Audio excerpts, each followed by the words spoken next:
All right, so last time we were talking about things that have to do with the reliability of the Bible. Okay? We were talking about what we can show people, what we can start conversing with people about who struggle with trusting the Bible, or they think that it's been tampered with somehow, or messed with, or changed over time. Okay, and we need to understand that's very reasonable. Okay, that's a very reasonable thing to ask. It's very reasonable to wonder about. Okay, especially if you're, might we say, unchurched or something like that. You don't really come from a world of religion. You don't have a background in church or something like that. It's a very reasonable thing to ask. Okay, and I think we need to understand that for people because they're thinking, hey, surely something's been changed with this book over thousands of years. I mean, I think that's reasonable. Okay? Defendable, but also reasonable. Okay? And that's what they're thinking. But what were some things that we could bring up to them in review quickly that maybe they haven't thought about before? Do you remember anything that we talked about last week? Hey, here's something we could bring up to them, maybe in conversation, say, hey, you know what? Think about that. 24,000 what? Huh? Fragments, evidences, manuscripts in totality. That's what scholars say. Hey, we've come up with pretty much like 24,000 manuscripts across the board that all point and agree with one another. That's huge too. The biblical texts. Yes, that's one thing. What else?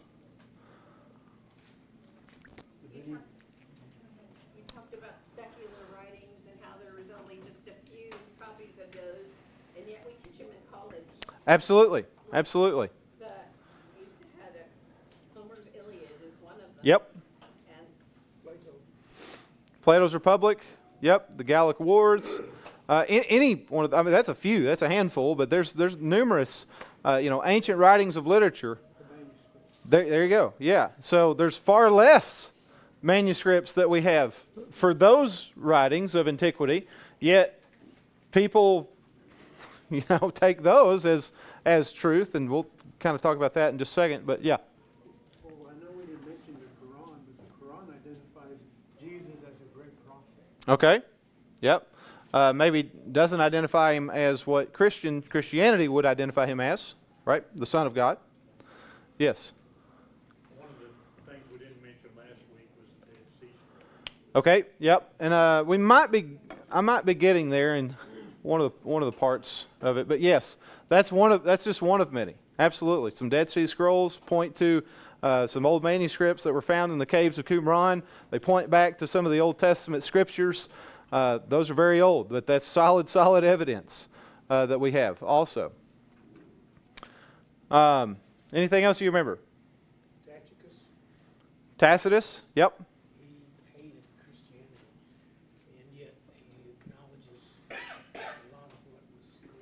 Yeah, he was a historian, right? He's just reporting some facts, okay? And that's what Josephus was the same thing. He wasn't necessarily a Christian. He was a historian. He worked for the Romans, okay? But he had some stuff he wrote about that points to Jesus. And we'll look at some more kind of outside the Bible sources that point to Christianity, point to Jesus, point to things that these Christians were doing. They speak about this stuff, and that's very powerful as well. So We'll talk about that. I think we brought up some things that we could talk about just logically speaking.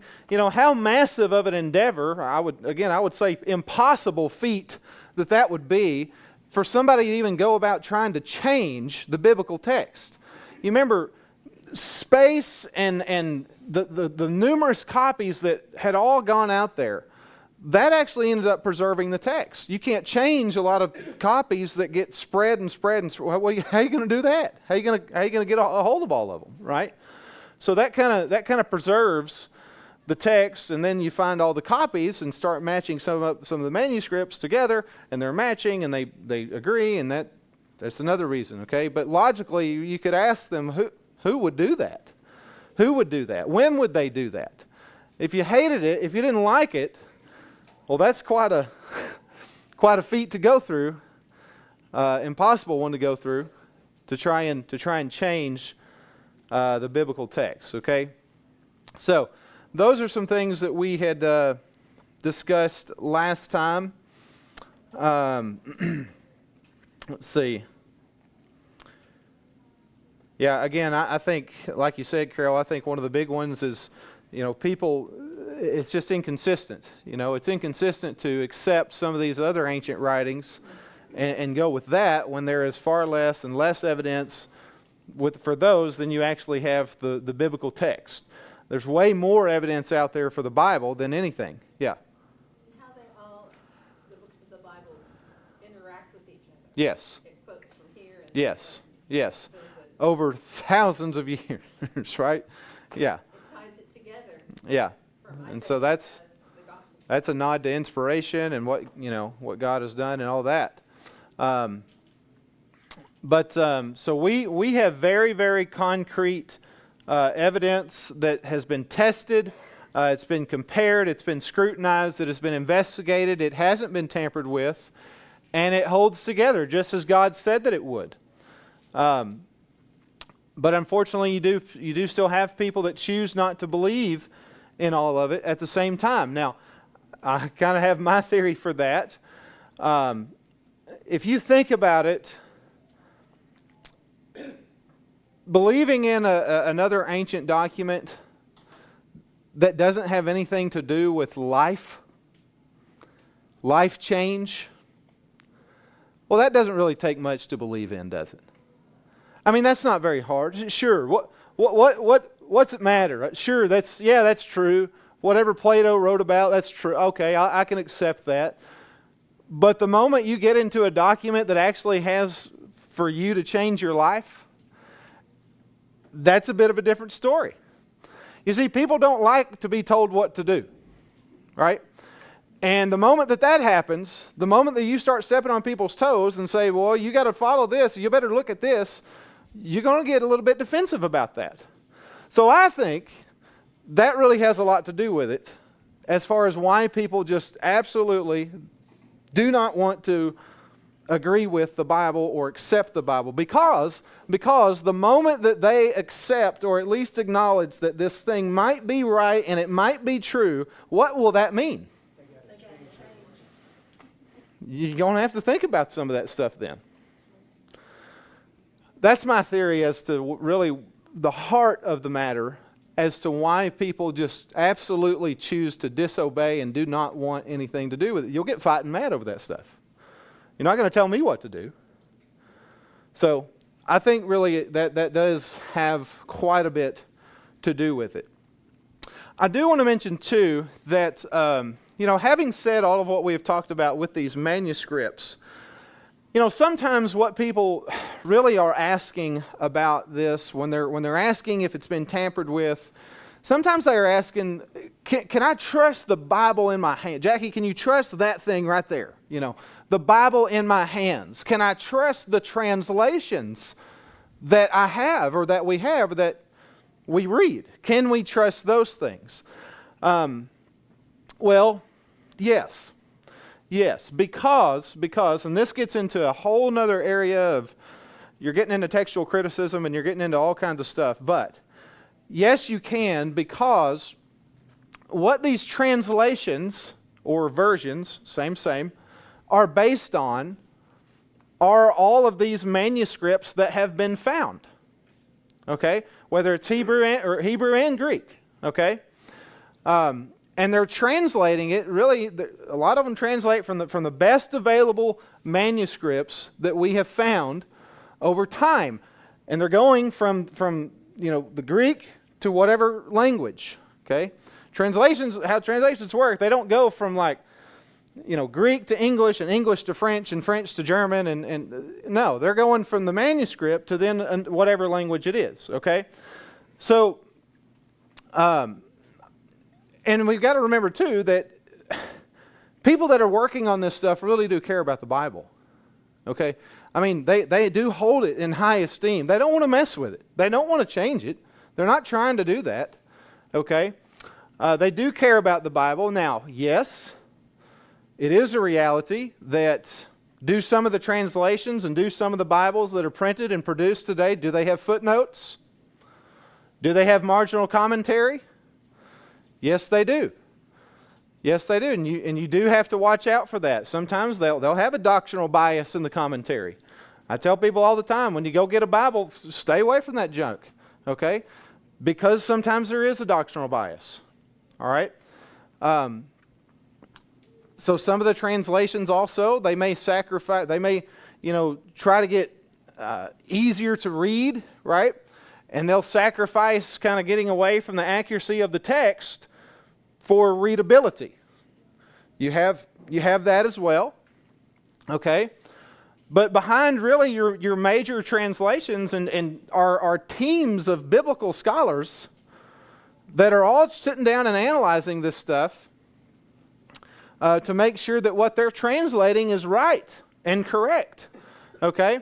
It's not just one person. It's not just one person. It's an entire team of people, looking at from Greek and Hebrew experts and editors and reviewers and everything. Like ESV's got a team, New American Standard, like they've all got these teams of people working on these translations, okay?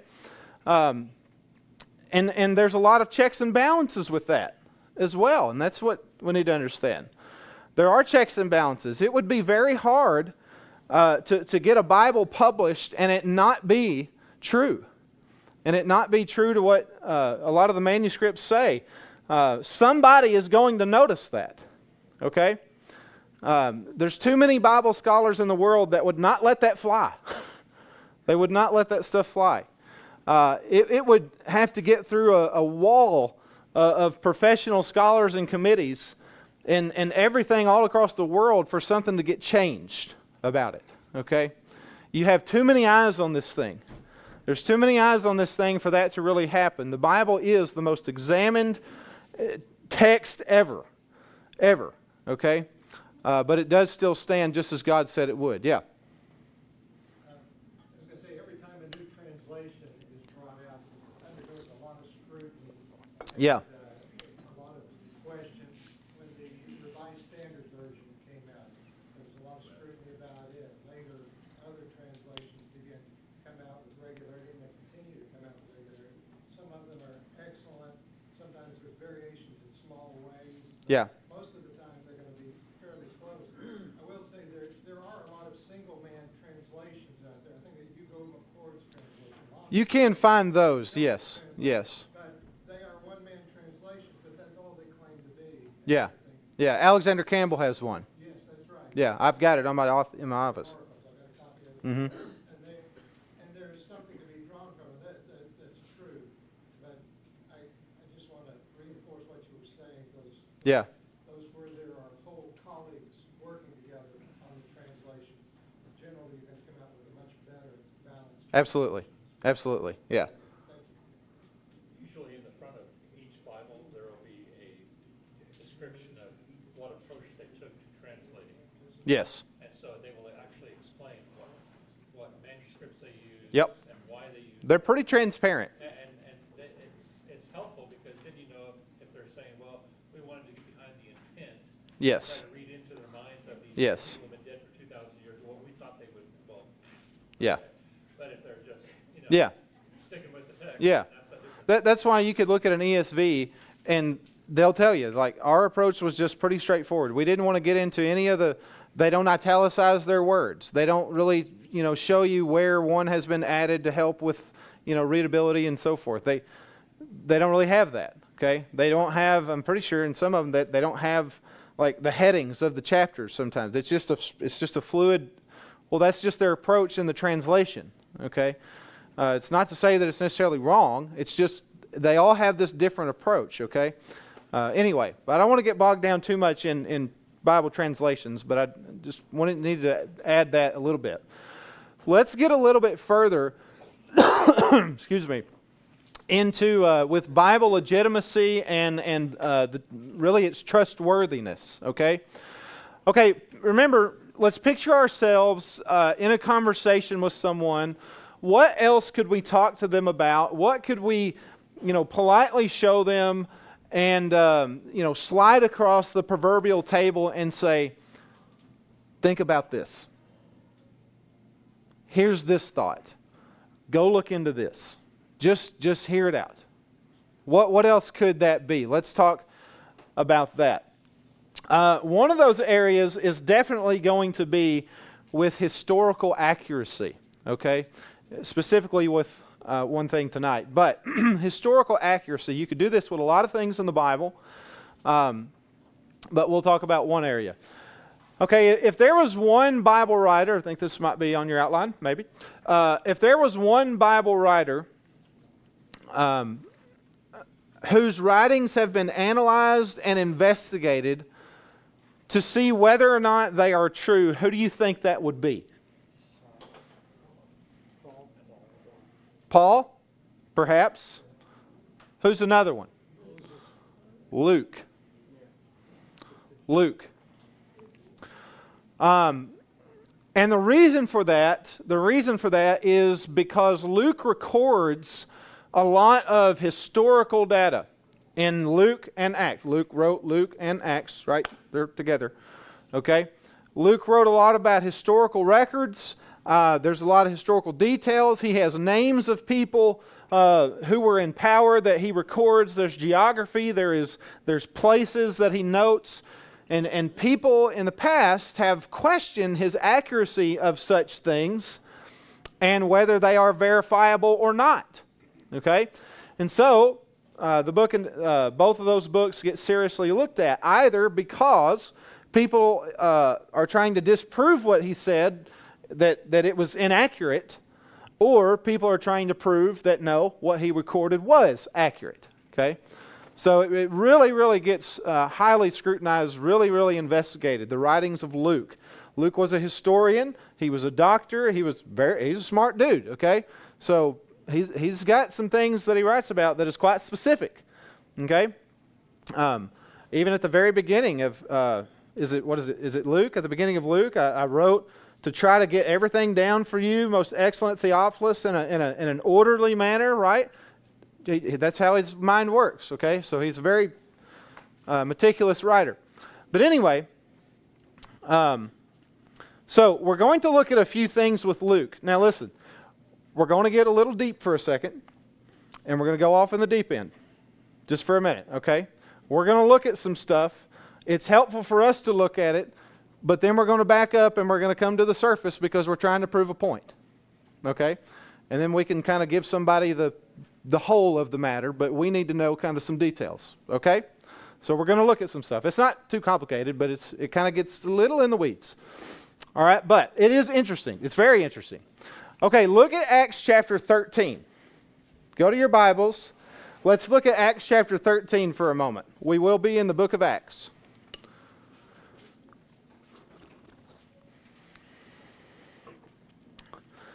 Acts chapter 13 is the first mission trip of Paul and Barnabas. Okay? And they are on the island of Cyprus. Okay? Excuse me. And they come to Paphos. Paphos is on the western side, kind of southwestern side of the island of Cyprus. Okay? So somebody read verses 6 through 8.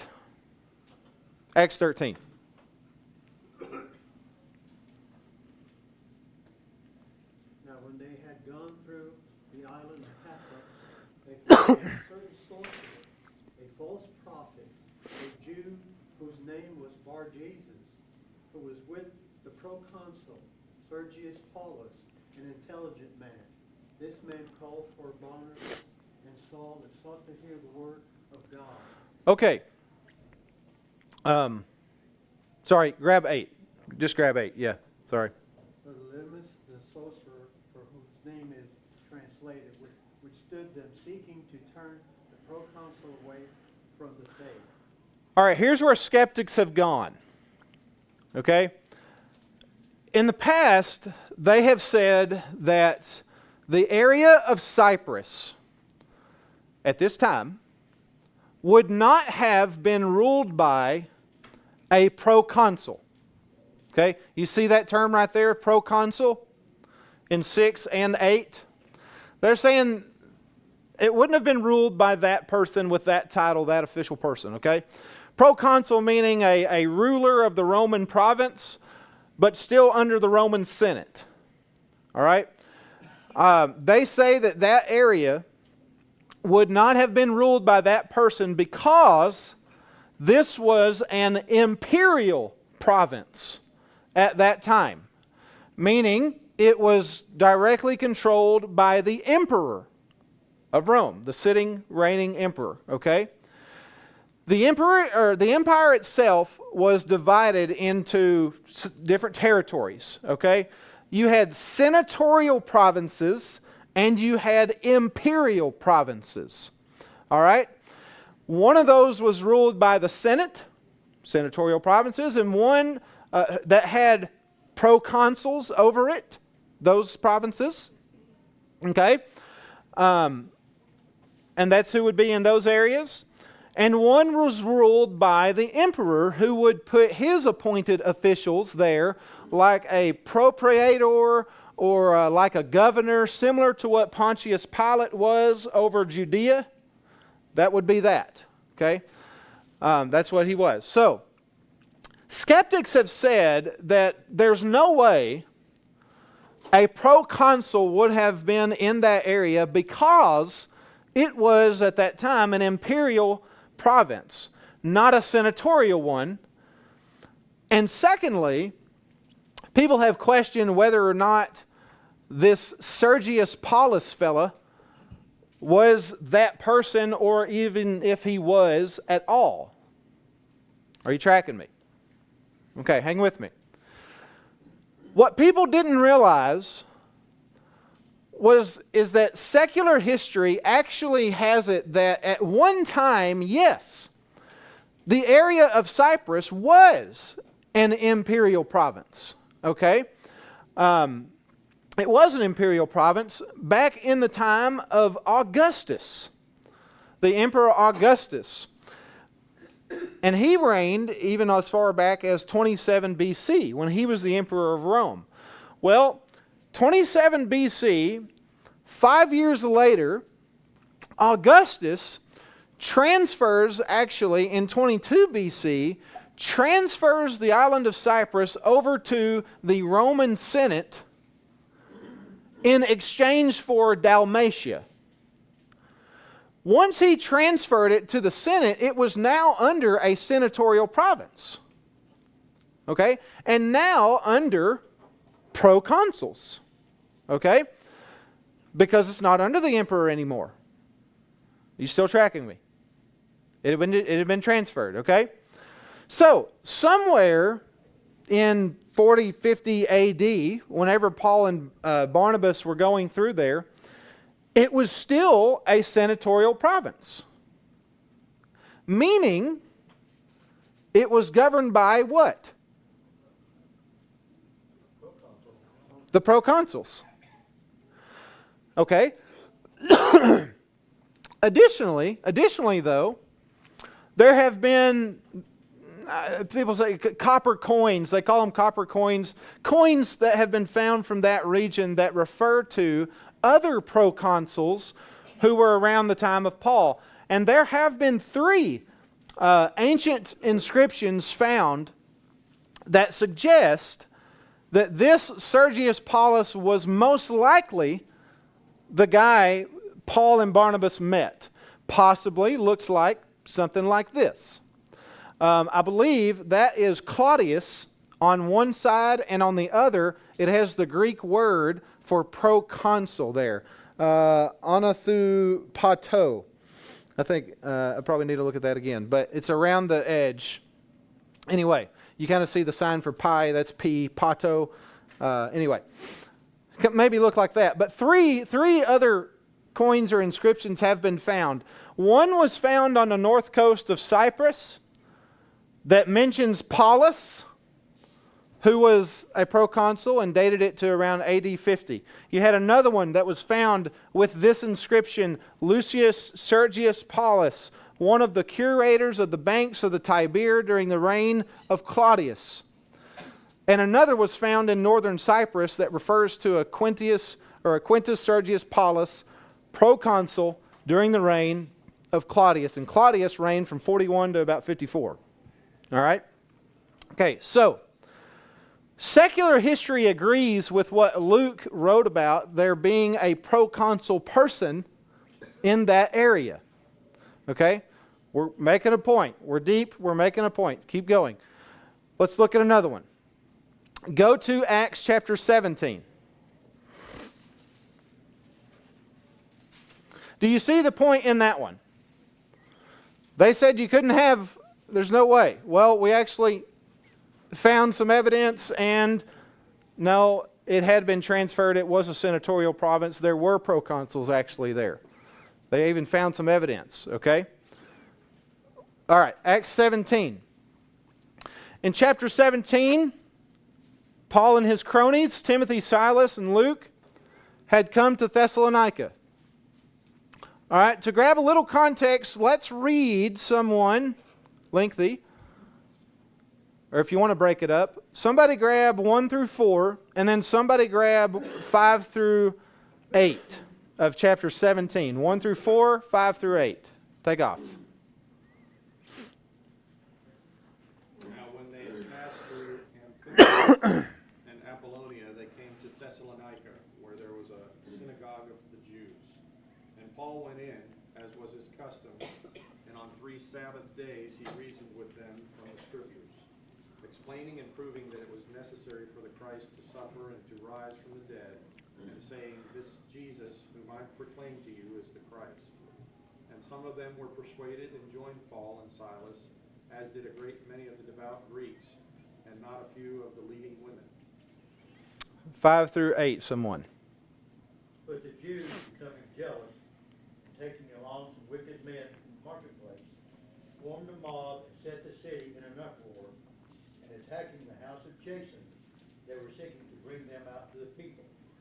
When they did not find them, they began dragging Jason and some brethren before the city authorities, shouting, These men who have upset the world have come here also, and Jason has welcomed them, and they all act contrary to the decrees of Caesar, saying that there is another King Jesus. They stirred up the crowd and the city authorities who heard these things. Okay. Oh, yeah, you're good. When they had received a pledge from Jason and the others, they released them. Okay. Now, all that sounds pretty straightforward, okay, as to what was going on. But critics have picked up on something in this passage, and it has to do with something in verse 6 and verse 8.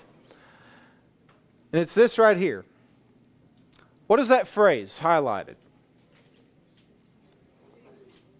City authorities. When they didn't find them, they began dragging Jason and some brothers before the city authorities. Disturbed the crowd and the city authorities who heard these. Okay, so the city authorities is what has been in question in the past. And people questioned it on something really technical, but they questioned it because the word that Luke uses there for that phrase, city authorities, or other translations might have rulers of the city. Same. New King James, I think, has rulers of the city. The word that he used is this word here for that. City authorities. Politarches. Politarches. Okay? Which is the word actually for a magistrate or just a city official. And people were confused about that. Because why he used that word to describe these city authorities? Because it was believed that that term politarches didn't exist as an office or an official title. Okay?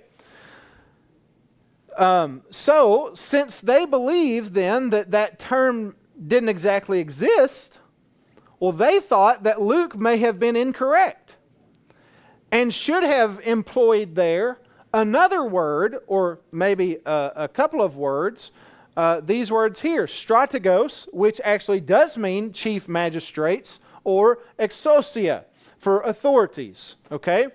Why didn't he use those words? Okay?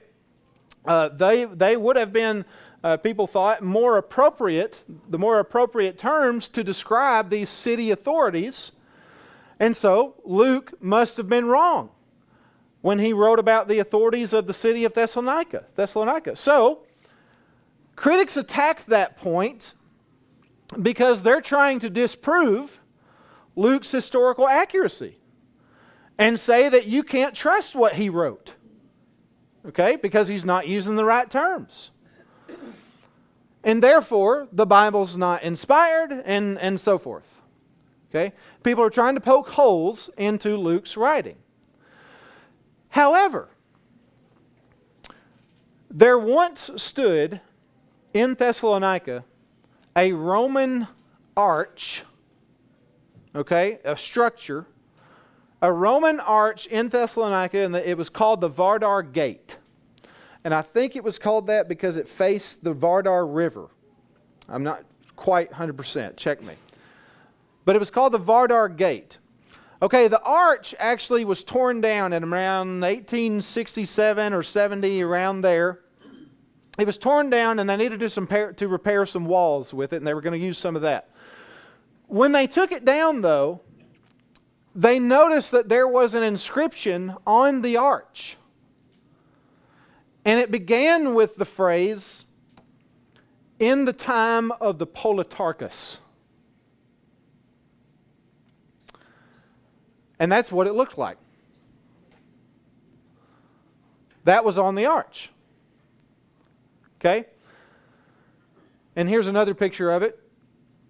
And that the underline there is what obviously is in question. That's what they're looking at.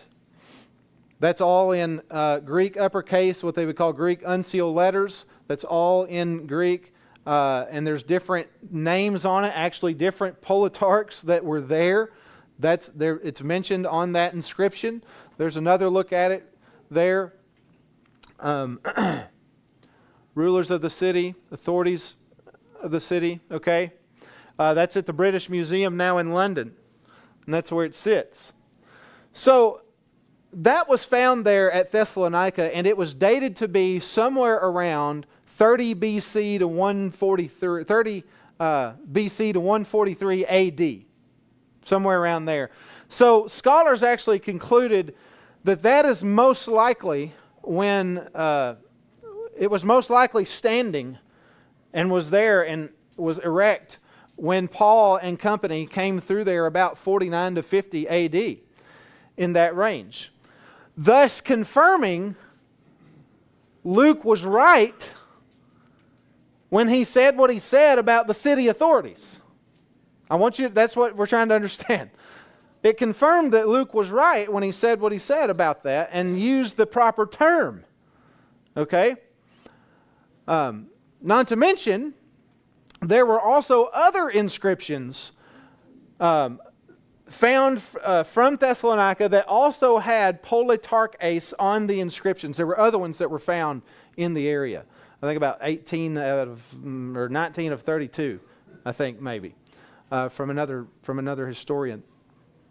So that was a very powerful find, proving to skeptics and critics that what a Bible writer wrote, Luke, is historically accurate. Okay? And just another proof that this can be trusted. So it was another thing that turned over